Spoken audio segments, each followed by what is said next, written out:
News channel खोला तो शहीद मदन जी की शहीदी हो गई है। समाचार सुना, मन व्याकुल हो गया।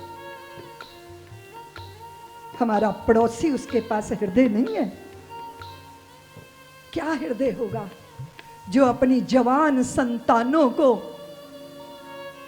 सुसाइड करने के लिए भेजते हैं, अपने तरुण बच्चे मृत्यु के मुंह में धकेलते हैं। और भारत के घर घर में हाहाकार मच जाता है जब बिना मौसम के ही हमारे जवानों की अर्थियां उठती, मन व्याकुल हो जाता है। कश्मीर हमारी अस्मिता है, भारत की सीमाएं हमारी अस्मिता है।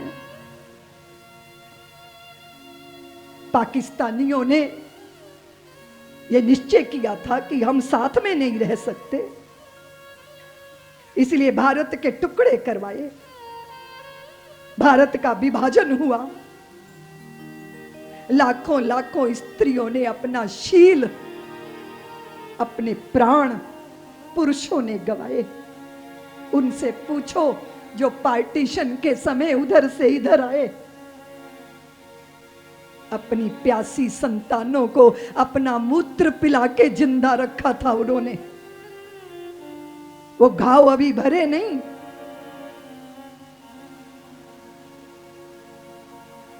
जब देखो तब अपनी नीचता का परिचय देता है पड़ोसी।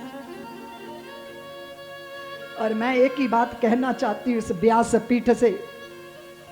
मैंने 25 साल पहले भी कहा था, विश्व शक्तियों ने सीमा पर फिर से जाल बिछाया है, हथियारों का ओढ़ लबादा गीदड़ फिर गुर्राया है। हम डरते नहीं अणुबंबों से, विध्वंसक जलपोतों से, हम डरते हैं ताशकंद शिमला जैसे समझौतों से। स्यार भेड़ियों से डर सकती सिंहों की संतान नहीं, भरतवंश के इस पानी की है तुमको पहचान नहीं। अरे एटम बम बना करके तुम फिर से मद में फूल गए, 65 और 71 के युद्धों को शायद भूल गए। याद करो गाजी का बेड़ा झटके में ही डुबा दिया, ढाका के जनरल न्याजी को दूध छटिका पिला दिया। याद करो 90,000 बंदी उन पाक जवानों को, याद करो शिमला समझौता भारत के एहसानों को। अब की जंग छिड़ी तो सुन लो, नाम निशान नहीं होगा, कश्मीर तो होगा लेकिन पाकिस्तान नहीं होगा।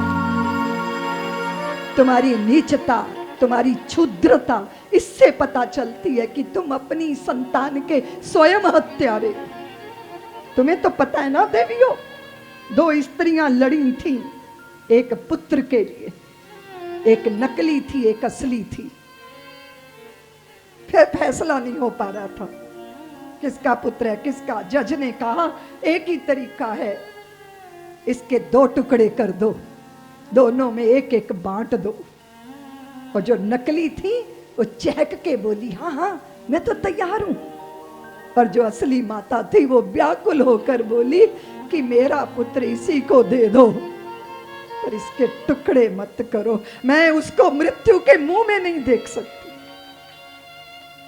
आज हमारे अंदर तड़प, मेरी सज्जनता, मेरी सदाशता, हम कभी इसका चिंतन नहीं करते। हमारे लिए जमीनें जायदादें बड़ी चीज नहीं होती। अयोध्या का सिंहासन चारों भाइयों के बीच में ठोकरें खाता रहा। दुर्भाग्य है इस भारत की धरती का कि भारत को ऐसा नेतृत्व मिला, ऐसे बीज बोए गए। कभी कभी मुझे लगता है कदाचित महात्मा गांधी ने भारत की बागडोर को पंडित नेहरू को ना देकर सरदार वल्लभ भाई पटेल को दे दिया होता तो आज देश की दशा दिशा कुछ और होती। इस राष्ट्र का कल्याण किसके द्वारा होगा? जो मोह मुक्त होगा, सत्य के पक्ष में खड़ा होगा। चिरोरी किसकी, आरतियां किसकी? और तुम कहते हो कि अगर हम आतताइयों को फूल माला पहनाएंगे तो कल्याण हो जाएगा, उनको विधानसभा में पहुंचाएंगे। वो विधानसभा में खड़े होकर पाकिस्तान जिंदाबाद के नारे लगाते हैं। तुम जेएनयू की उस पौध को देख रहे हो, भारत के टुकड़े करने की लालसाएं लेकर बैठे हुए लोग। और मैं निवेदन करना चाहती हूं कि अंग गले तो उसकी शल्य चिकित्सा करनी पड़ती है, विष का असर मिटाने को अंगारी भरनी पड़ती है।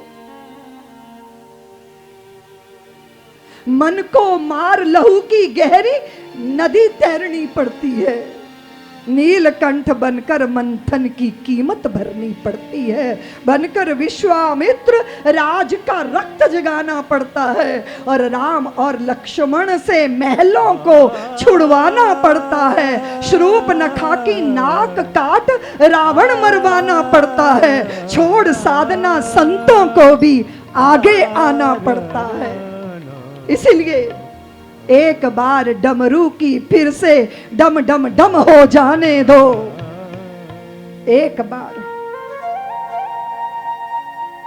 आज जिनकी आराधना कर रहे हैं वो संहार के देवता है, और पापियों का संहार ही अभीष्ट है।